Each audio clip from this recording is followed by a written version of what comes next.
오늘 성경 말씀의 내용은 모세의 후계자가 되는 여호수아에게 하나님께서 주시는 말씀입니다.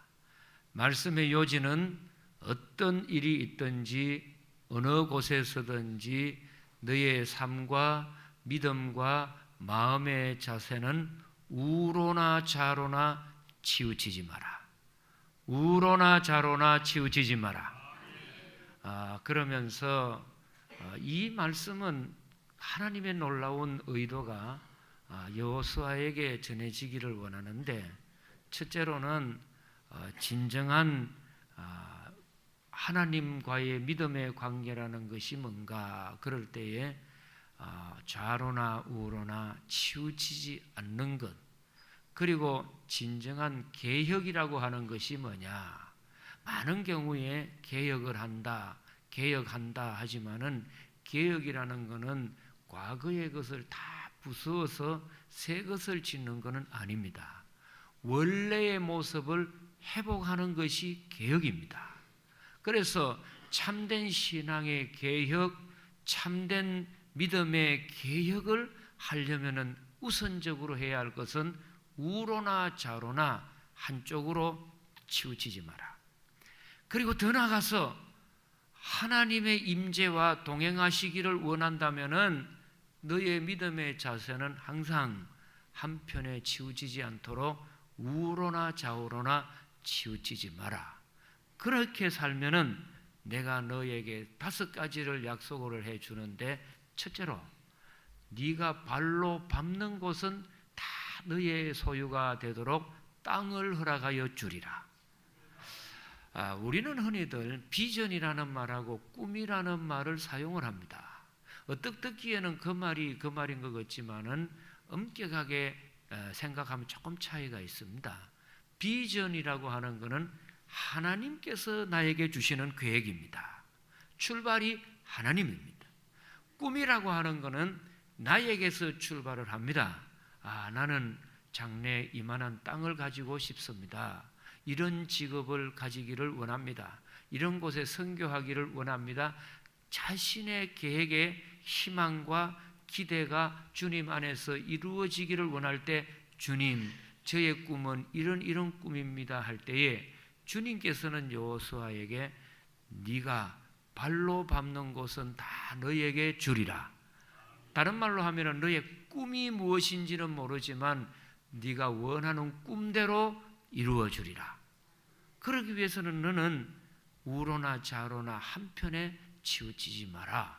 그리고 두 번째는 어디를 가든지 능히 너를 대적할 자가 없도록 승리하는 삶을 살게 해주겠다. 성경에 보십시오. 성경에는 의외로 성공이라고 하는 말, 행복이라는 말이 거의 없습니다. 우리가 제일 많이 사용하는 단어는 행복해야 돼. 그러지만은 정작 성경에 보면은 행복이라는 말은 거의 나오지 않고 축복이라는 말이 나옵니다. 그리고 성공이라고 하는 말은 거의 나오지 않는 반면에 승리한다는 말이 많이 나옵니다. 전쟁에 승리해야 된다. 마귀로부터 승리해야 한다. 어둠으로부터 승리해야 한다. 죄와 정욕으로부터 승리해야 한다. 그래서 예수님께서 부활하시고 난 뒤에 제자들에게 하셨던 말씀이 뭐냐 하면은, 보라 내가 세상을 이기었노라. 세상을 이기었노라. 그러니까 우리가 살아가는 하루하루의 삶은 한마디로 영적 전쟁터라는 겁니다. 꼭 아군과 적군이 총을 들고 무기를 동원하는 것이 싸움만이 아니요, 전쟁이 아니요, 우리가 밥을 먹을 때도 우리는 모르지만은 그 나쁜 균이, 또 암세포가 하루에도 몇 개씩 우리 몸에 들어간다는 거죠. 그러나 우리 몸 안에서는 편안한 것 같아도 이게 이제 음식이 들어오면은 그 붉은 피톨, 흰 피톨 해가지고 이 혈액들이 말이죠, 나쁜 것에 이기면은 건강해가지고 여전히 지나갑니다. 그런데 감기균이 들어오고 나쁜 균이 들어오고 암세포가 들어와서 이 속에서 싸우다가 내가 지고 나면은 그게 병이 아닙니까? 그러니까 우리가 이래 하루하루를 뭐 아무 일 없는 것처럼 사는 것 같지만은 음식 하나를 먹을 때도 내 속에는 전쟁입니다. 이거는 음식만 그런 거 아니죠. 우리의 생각 가운데에도 수없이 많은 생각이 듭니다. 그래서 생각의 종류가 하루 몇 가지 하느냐? 그래서 이런 말 합니다. 5만 생각이 다 든다. 한 5만 가지 생각이 오는데 그 생각 가운데에는 긍정적이고 은혜롭고 축복받은 생각이 있는가 하면은 나도 목사지만 또 어디 가서 한번 발로 빗고 비비고 막 니나노 회의 만보도 하고 어디 살짝 가가지고 술도 한잔 걸치고 막 이러면 안 좋겠나? 꼭 내가 이러면 꼬리타분하게 목사해야 되냐? 막 이건 제 생각만 그렇게 해서 목사인 저도 그런 생각이 스쳐 지나가는데 여러분들이야 문만 나서면 전부 얄궂고 이상한 방들이 얼마나 많습니까? 노래방, 찜질방, PC방. 우리나라의 문화의 특징이 방인데 그 방 가운데 건전한 방 별로 없습니다. 자기 집 안방 말고는.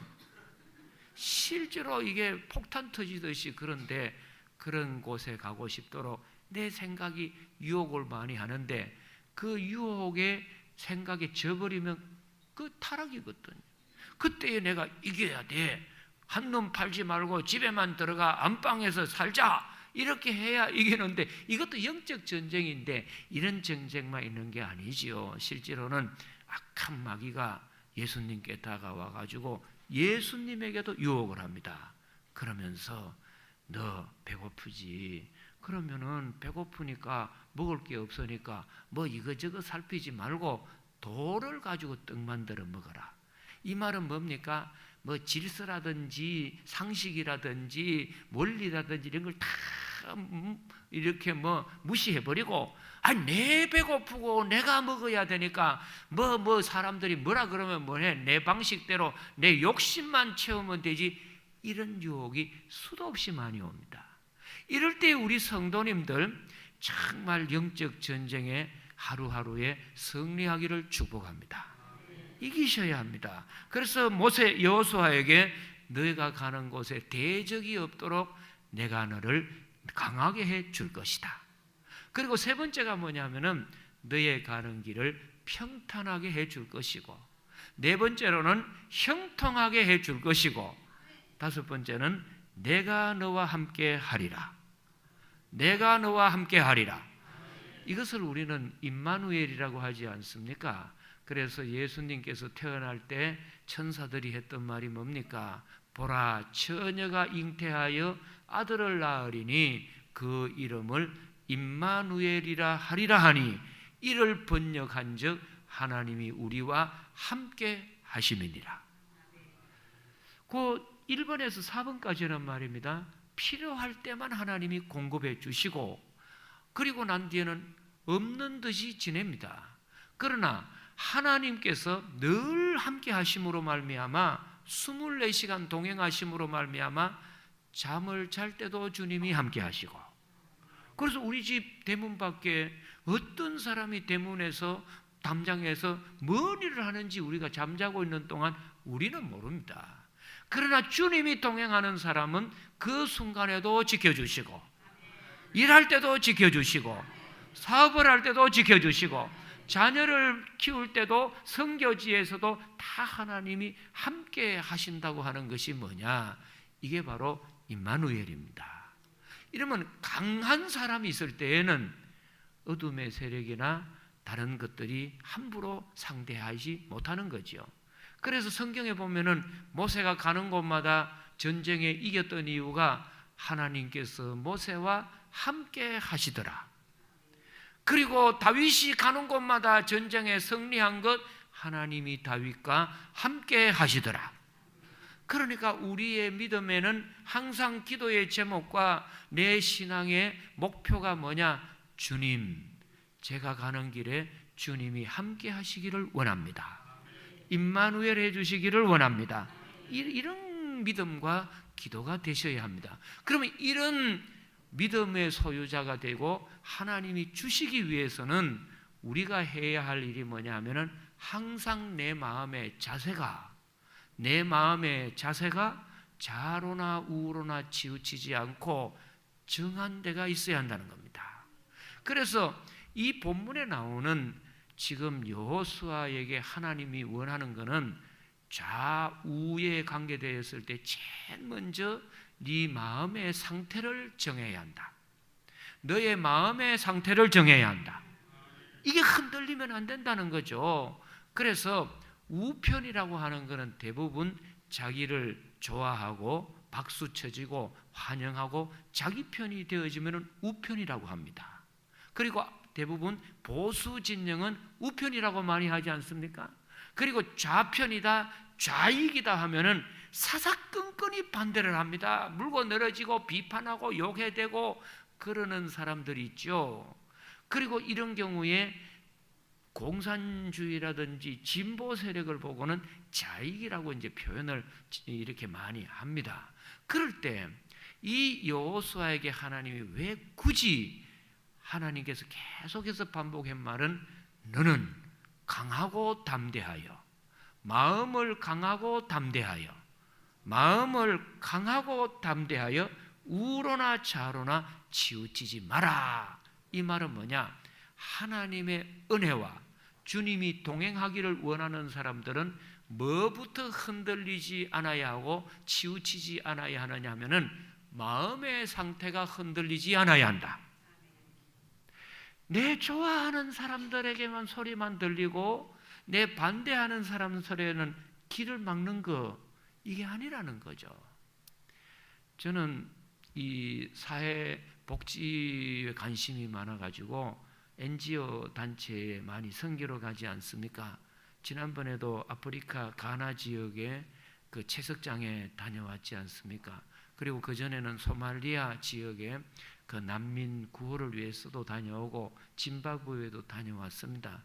근데 대부분 이제 그 아프리카 오지의 특징은 뭐냐면은 결정적인 목적지 가까이 가면은 길이 없습니다. 길이 없어가지고 이 정글이나 밀리면은 말이죠, 거의 비가 매일 오고 일조량이 많아가지고 뭐 그냥 막 풀밭이나 밀림이 막 우거지니까 금방 이렇게 칼 가지고 길을 따듬어 놔도 며칠 지나면 흔적도 없어져 버립니다.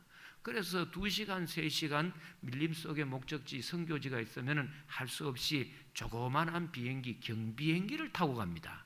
보통 최대 맥시멈이라고 하는 한 20여 명에서 한 4명까지 타는 택시 같은 그런 경비행기도 있습니다. 한 번씩 다 타보셨죠? 안 타보신 것처럼 가시는데, 그때 제가 탔을 때는 그 커패시티라고 하는 수용 인구가 20명 그 비행기인데, 경비행기인데 마침 대원들이 10명이 이제 그 목적지로 가기로 했습니다. 그래서 이제 그 경비행기를 탈 때 제일 먼저 하는 일이 뭐냐면은 몸무게 재는 일입니다. 그래서 제가 딱 저울에 올라가 보니까 저울이 딱 70kg에 올라가 있습니다. 그랬더니 지금 이 양반이 70kg니까 여러분 중에 70kg 있는 사람 손 들어라 그래. 근데 거기에 70kg 있는 남자는 아무도 없고 여자분이 한 분 계시더라고. 상당히 이제 건강하신 분이죠. 그런 분 보고 살쪘다 하면 기분 나쁘게 생각하고 참 건강하고 아담하십니다 이러면 됩니다. 그래서 이제 아담하면 딱 하니까 이 딱 맞죠. 그리고 그 뒤에는 다음 좌석에는 그 탤런트 한 분이 동행을 했는데, 그러면 매일 날씬하게 뭐 다이어트 한다 하고 뭐 이러다 보니까 몸무게가 40몇 킬로밖에 안 나갔습니다. 그래 이 중에 40kg 있는 들어보니까 없어가지고 중학생을 옆에 태워가지고 그렇게 해서 좌편 우편의 이 무게 중심이 한쪽으로 쏠리지 않도록 균형을 잡고 갑니다. 왜 그런 줄 아십니까? 탓이 있잖아요. 만약에 오른편에 사람이 몽창 앉아버리면 비행기가 경비행기니까 우측으로 쏠려서 앞으로 나가지 못하고 계속 우측으로만 돌다가 추락하는 겁니다.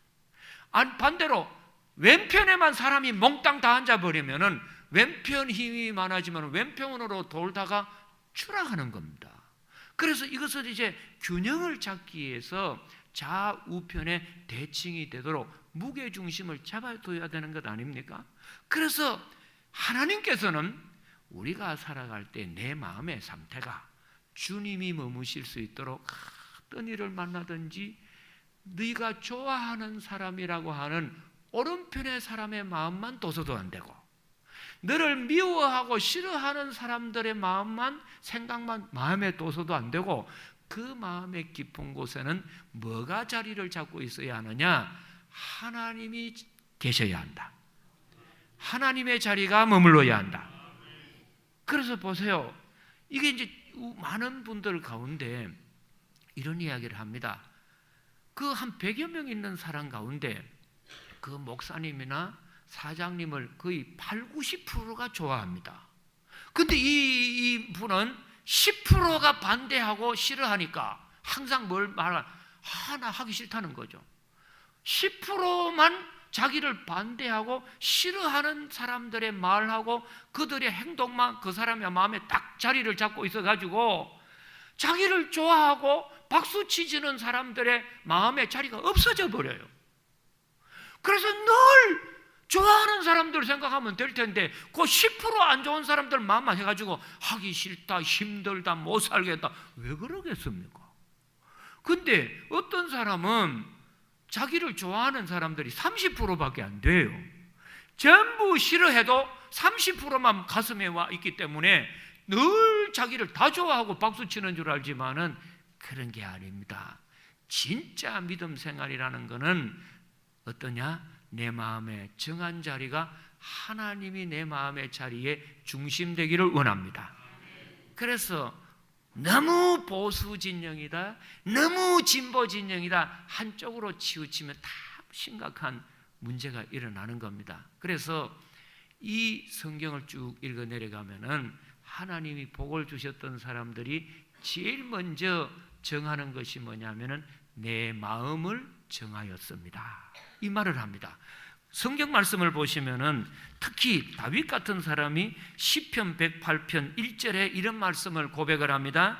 하나님이여 내 마음을 정하였사오니, 하나님이여 저는 저를 좋아하는 제 측근들의 소리도 있고 거기만 마음이 몽땅 가 있는 것도 아니고 저를 반대하는 그런 좌편에 있는 비판 세력의 말에만 내 마음이 흔들리는 것이 아니고 제 마음의 중심에는 우편도 아니요 좌편도 아니요 하나님의 마음만 저게 정하여 있습니다. 하나님만 제 마음에 정하였습니다. 위치, 내 마음의 위치 선정이 하나님께 있다 이 말입니다. 그래서 다윗이 하는 말이 하나님이여 내 마음을 정하였사오니 내가 노래하며 나의 마음을 다하여 찬양하리로다. 조금 환경이 좋으면 막 좋아서 살판 나는 것 같고, 조금 힘들고 마음대로 안 되면 막 죽을 것 같고, 그래서 많은 사람들 가운데 하루도 천국과 지옥과 왕복을 몇 번씩 합니다. 그게 아닙니다, 여러분. 나의 삶에 가는 길의 주관자는 하나님이십니다. 하나님께 마음을 주어서 좌우로 요동하는 것은 치우치는 겁니다. 그렇기 때문에 하나님께서는 여호수아를 보고 너 마음이 강하고 담대하여 나에게만 너의 마음을 정해야 한다. 그럼 넌 불행하지 않는 거야. 성경을 읽어보면은 불행한 사람들이 대부분 한쪽으로 치우치기 때문입니다. 야곱의 가정이 12가정 아닙니까? 그런데 이 야곱이 누구를 제일 사랑했느냐 하면은 라헬이라고 하는 부인을 사랑했습니다. 그런데 미인 반명이라고 해가지고 라헬은 일찍 죽습니다. 그래서 역사적으로 쭉 문헌을 찾아보면 다 세계적인 미인은 38살, 39살, 40살 전에 다 죽습니다. 클레오파트라가 38에, 마릴린 몬로가 38에, 그래 다 양귀비가 38에, 다 그렇게 이제 죽는데 40을 넘긴 사람은 미인의 자격이 없습니다. 미인방 라헬이 일찍 죽거든요. 그리고는 자식을 둘이 있었는데 요셉을 놓고 베냐민을 놓을 때 임신 중독으로 라헬이 죽습니다. 그러니까 이 야곱이 진짜 사랑했던 마음에 둔 부인이었는데 마음에 없는 자식은 100명이 낳아도 소용이 마음이 안 가는 거죠. 그래서 늘 12명의 자식 가운데 이 야곱이 마음에 가 있던 건 요셉이에요. 좋은 옷은 누구만 해줘요? 요셉만 해주고, 음식을 먹다가 맛있는 음식이 있으면 요셉만 주고, 텔레비 보다가 좋은 텔레비가 나오면 요셉만 부르고. 이건 제가 지어낸 거예요. 좋은 거는 12명이 있는데도 누구만 줘요? 요셉만 주는 거요. 이거를 뭐라고 해요? 편애라는 겁니다. 진짜 불행한 요인은 내 삶의 기준이 한쪽으로 치우치는 거예요. 그러니까 나머지 10명 되는 그 형제들이 편애하는 그 아버지의 모습을 보고 대상자가 되는 요셉을 노예로 팔아버립니다. 왜요? 편애하니까. 자녀들 가운데 어린 자녀들, 편식하는 자녀들이 있어요. 이놈의 자식은 늘 고기만 찾아. 이런 아이를 세자로 고기 보라 그래. 고기만 찾아한다고 고기만 주면 그 좋은 거예요? 아닙니다, 여러분. 저는 여러분 잘 아시겠지만 6남매 막내로 자랐습니다. 제일 큰 형님은 이름이 대식입니다. 둘째는 범식입니다. 셋째는 건식입니다. 저는 넷째 막내 흥식입니다. 우리 아버지가요, 먼 길 갔다가 집에 오면 항상 죽을 때까지 부른 이름은 큰아들 대시가 있나 아버지 왔다 그래. 한 번도 흥시가 있나 아버지 왔다 이 말을 안 하시더라니까. 그래 제가 아버지 임종할 때 한번 정중하게 항의 비슷하게 말을 했어요. 아버지, 저는 아버지 아들 아닙니까? 그거 수삼스럽게 그 무슨 그런 말 하냐. 근데 아버지는 멀리 갔다 오시면 한 번도 흥시가 있나 아버지 왔다 이 말 안 하고 항상 그 대시기만 찾습니다. 여러분 중에도 혹시 이런 부모 있으면 안 됩니다. 자식 있으면요 1번, 2번, 3번 꼭 같이 불러주셔야 돼요. 하루는 큰아들, 그 다음에는 둘째 아들. 그리고 어떤 사람은 늘 아들만 이름 부르는데 아들만 사람입니까? 딸도 이름 불러주고 그렇지 않습니까? 그런데 한쪽에 편애하는 거 안 좋은 겁니다. 편식하는 것도 안 좋지요. 그래서 항상 우리의 마음의 자리에는 누가 머물러야 그 삶이 행복하고 중심이 잡히느냐? 사람의 편도 아니요 유행도 아니요 하나님이 계시기를 원합니다. 그래서 스데반이 돌에 맞아 죽어가는데 지금 이 스데반이 그 참혹하고 비참한 순간에도 그 마음의 자리에는 자기에게 돌 던지는 무리들에게 마음이 있는 게 아니고 하나님께 마음이 가 있어요. 그러니까 그 얼굴이 천사의 얼굴 같더라. 왜요? 내 마음이 천사의 얼굴 같은 것은 그 마음에 자기를 핍박하고 욕하고 돌 던지는 사람들의 그 모습은 자기 마음에 없어요. 자기 마음에 있는 거는 누구만 내 마음을 차지하고 있느냐? 예수님만 계시는 겁니다. 그러니까 이런저런 것 때문에 흔들리지 않습니다. 혹시 여러분 저보고 말이죠, 목사님은 걸음 걷는 것이 왜 영감같이 그렇게 팔자로 걷습니까? 라든지 목사님은 옷 입는 게 왜 그렇게 저 시골에 촌티나는 장딱같이 그렇게 옷 입습니까? 그러면 저는요 성질 내겠어요? 가만히 있겠어요? 그런 거는 아무 관계도 없습니다. 저보고 목사님 상판이 왜 그렇습니까? 뭐 얼굴이 그래밖에 안 됩니까? 이래도요 저는 그렇게 제 마음에 아무 생각이 없어요. 그거 그러면 그러고 뭐 한쪽 귀로 떴고 한쪽 귀로 흘리지요. 근데 저보고 목사님은 설교를 뭐 그따위로 하십니까? 그러면요 제 마음에 정신이 번쩍 듭니다. 왜? 제 삶에 가장 중요한 것은 하나님 말씀을 전하는 사람이고 주님의 은혜를 전해야 할 사람인데 그거를 딱 찔러가지고 당신 말이야 그게 지금 함량 미달이잖아 하면은 저로서는 굉장한 쇼크입니다. 그렇지 않습니까? 정말 여러분 삶 속에 자잘구리한 세상에 돈 문제, 명예 문제, 인기 문제 이런 것이 여러분 마음에 차지하고 있으면 하루가 편할 날이 없습니다. 그 마음의 중심은 하나님의 자리가 차지하기를 원합니다. 그리고 두 번째로 좌우로 치우치지 말라고 하는 것은 그 정한 자리를 그냥 두지 말고 하나님의 말씀으로 채워라. 빈 마음을 그냥 두게 되면은 빈 집의 위험이 있다. 휴가철이 되어서 집을 비우면은 돌아옵니다. 제가 며칠 전에 어떤 뉴스를 봤더니 10대들이 금은방을 트는데 얼마 걸렸냐? 보니까 1분 30초 걸렸습니다. 그 금은방에 새콤장치하고 뭐 열쇠도 많고 아무리 단속을 하는데 빈집이고 주인이 없는 금은방이니까 탁 트는데 1분 30초 화다닥 하고 털어버리죠. 근데 주인이 있다면 그렇게 털 수가 있습니까?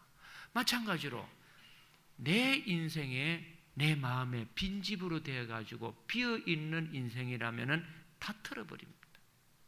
개도 와서 똥을 누고 갑니다. 그런 내 마음의 중심에 하나님의 말씀이 채워지면 하나님이 붙잡아 주시는 겁니다. 그래서 오늘 이 성경에는 여호수아를 보고 했던 말이 뭐냐? 너는 항상 하나님의 말씀을 네 마음에 채우도록, 네 심령에 채우도록 그 말씀을 읽고 암송하고 지키고 말씀을 전하라는 겁니다. 자, 우리 한번 보시도록 하겠습니다. 오늘 본문 말씀 6절의 말씀입니다. 강하고 담대하라.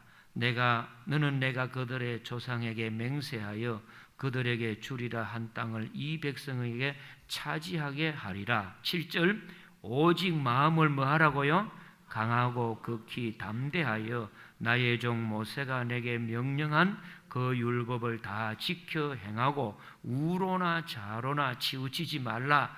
그리하면 어디로 가든지 형통하리니 이 율법책을 내 입에서 떠나지 말게 하며 주야로 그것을 묵상하여 그 안에 기록된 대로 다 지켜 행하라. 그리하면 내 길이 평탄하게 될 것이며 내가 형통하리라. 9절 우리 한번 다 같이 보겠습니다. 내가 내게 명령한 것이 아니냐? 강하고 담대하라. 두려워하지 말며 놀라지 말라. 내가 어디로 가든지 내 하나님 여호와가 너와 함께 하느니라 하시니라. 아멘.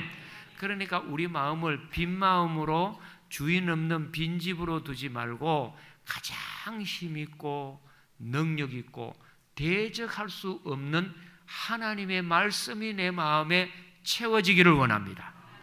그래서 기독교는 마음을 비우는 것으로 끝나는 종교가 아닙니다.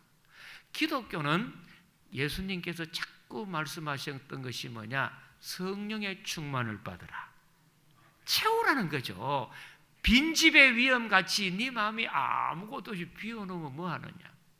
일본의 유명한 신학자 중에 대표적인 우찌무라 간조라고 하는 분이 계십니다. 이분의 책을 읽어보면 이런 말을 합니다. 우리 마음은 빈 그릇과 같기 때문에 자기가 관심을 두지 않으면 빈 그릇에 바퀴벌레가 들어오고 거미줄이 치고 먼지가 끼어가지고 나쁜 마음으로 될 수밖에 없다. 왜 그러느냐? 저 시골에 농사 짓는 곳에 가보세요. 농부가 그걸 꾸준히 관리해 주지 않고 던져놓고 방치하면은 그것에 알곡이 자랍니까? 잡초가 자랍니까? 아무 쓸데없는 잡초, 가라지, 독버섯 이런 것만 무성하게 자랍니다. 관리해야지. 내 마음도 그냥 아무 생각 없이 덜렁덜렁 대니면 온갖 나쁜 마음이 자기도 모르게 젖어버립니다. 그럴 때 우찌무라 간조가 빈 그릇에 나쁜 것이 들어가지 않기 위한 제일 좋은 방법은 뭐냐? 깨끗한 물을 채우는 것이다. 빈 항아리를 그냥 두게 되면 반드시 먼지가 쌓이고 나쁜 그 벌레가 들어가지만은 깨끗한 물을 채워놓는 곳에는 나쁜 공기도 나쁜 생각도 어둠의 세력도 틈타지 못할 것이다. 그처럼 하나님의 생수 되시는 말씀으로, 하나님의 약속된 말씀으로, 전능한 능력 있는 말씀으로 내가 콕 채우게 되면은 내 마음이 흔들리지 않는다는 거예요. 그래서 이런 말을 합니다. 처음에는 내가 성경을 보는 것 같지만은 한참 성경을 보면은 놀라는 것이 뭐냐? 성경 말씀이 내 가슴에 채워지게 되면은 하나님의 말씀이 나를 인도하십니다. 그래서 자동차가 되어서 엔진 성능만 좋으면은 사고 날 확률이 99%입니다. 전 성능의 엔진을 가진 차일수록 제동할 수 있는 브레이크가 좋아야 하는 것처럼 내 인생의 제동 장치와 같이 정말 나를 참된 길로 인도하는 것은 하나님 말씀이다. 그래서 진정한 믿음이라는 것은 뭐냐? 내가 믿음을 붙잡는 게 아니라는 겁니다. 내가 때로는 약하여지고 참 우리가 울고 싶고 외롭고 포기하고 싶을 때가 있을 때 나는 죽고 싶지만은, 나는 살기 싫고 희망이 없다고 생각하지만은 그 순간에 나를 붙잡아주는 것은 믿음입니다. 믿음입니다. 믿음은 내가 믿어주는 게 아니에요. 믿음의 목적과 결판은 믿음이 나를 붙잡아줍니다. 내가 살아가는데 내 약한 이고 포기하고 싶고 절망하고 싶을 때 나를 붙잡아주는 거 하나님 말씀입니다. 마지막으로 세 번째로, 우로나 좌우로나 치우치지 말라는 것은 뭐냐? 너의 삶의 기준을 하나님께 두라는 겁니다. 그래서 자칫 잘못하면 다수결 원칙으로 인해 가지고 아무리 진리라도 진리 하나 붕괴해 버릴 수 있습니다. 무시해 버릴 수 있습니다. 집을 지을 때 이렇게 옛날에는 다림줄이라고 해가지고 실 밑에다가 이렇게 무거운 줄을 달아가지고 수평을 봤습니다. 그래서 이 딱 다림줄에 그 쌓아놓은 벽돌을 봤더니 이 벽돌이 오른쪽으로 조금 치우쳐서 올라가는 겁니다. 그러면 오른쪽으로 올라가고 조금씩이지만은 나중에 올라가면은 어느 쪽으로 기우느냐? 오른쪽으로 기울다가 조금만 뭐가 충격이 오면은 오른쪽으로 무너집니다. 왼쪽이 튼튼하고 좋은 것 같아도 딱 이 수평을 가지고 봤더니 이게 왼쪽으로 자꾸 기울게 되어 있으면 어느 날인가 왼쪽으로 치우치고 무너집니다. 저는 이번에 미국과 북한의 정상이 싱가포르에서 이번 주에 회담을 하고 또 우리가 지자체에 선거를 합니다. 우리나라의 큰 기도 제목이 되는 통일의 문제가 됩니다. 우리나라의 심각한 일 중에 하나가 너무 한쪽으로 치우쳐서 되겠나? 여러분, 인간은 한쪽으로 치우치면 결국 치우친 무게중심으로 넘어지게 되어 있습니다. 그래서 반드시 뭘 해야 하느냐? 수평이 되도록 무게중심을 가운데 두셔야 합니다. 그 가운데 무게중심은 사람이 아니요 하나님이십니다. 하나님입니다. 그래서 뭐 보수 진영이 좋으냐 진보적이 좋으냐 한쪽으로 우리 민족들이 다 쏠려버리면은 균형 잡지 못해서 결국은 붕괴되고 침몰합니다. 그러므로 우리는 정말 정신을 바짝 차리고 오른편도 왼편도 아니고 진리의 정로편에 서기를 원합니다. 아무리 이 편이 좋은 거고 숫자가 많으시더라도, 아무리 내 마음에 든다 할지라도 진리의 다림줄에 딱 펼쳐봤을 때 이것은 너무 거짓이 많구나, 너무 인간적이고 술수가 많다, 이거는 진리가 아니야, 참된 평화와 참된 자유가 아니야, 그러면은 잘라야 합니다. 그런 내 마음에 안 드시더라도 이것이 진정이 우리 인생이 살아가고 대한민국의 진리요 자유요 평화의 기둥의 다림줄에 맞다 싶으면 그곳에 설 수 있는 것이 참된 그리스도인입니다. 저는 이런 민족 되기를 축복합니다. 축복합니다. 하나님 아버지, 이번 주일 예배를 드리고 한 주간은 그 어느 때보다 우리가 마음의 자세, 삶의 목표, 방향을 분명히 할 때인 것 같습니다. 어떤 일이 있더라도 아무리 나를 박수치고 좋아하는 편이 많더라도 우편 한쪽으로 편애하고 넘어지게 되면 결국 그것으로 독재하게 되고 넘어지게 되고, 진보가 좋다고 해서 진보만 따라가다 보면은 과거가 단절되어 결국은 공중누각같이 공중분해되어 버립니다. 주님, 우리 민족의 중심은 좌도 우도 아닌 하나님이 되기를 원합니다. 진리 자체가 되기를 원합니다. 우리 교회 성도들만이라도 정로에 서게 하여 주옵시고, 참된 자유, 참된 이 땅의 평화, 참된 하나님의 나라에 우리의 마음을 정하게 하여 주옵소서. 그런 선거의 결과가 오게 하시고 그런 통일이 되게 하여 주옵소서. 예수님 이름으로 기도드리옵나이다. 아멘.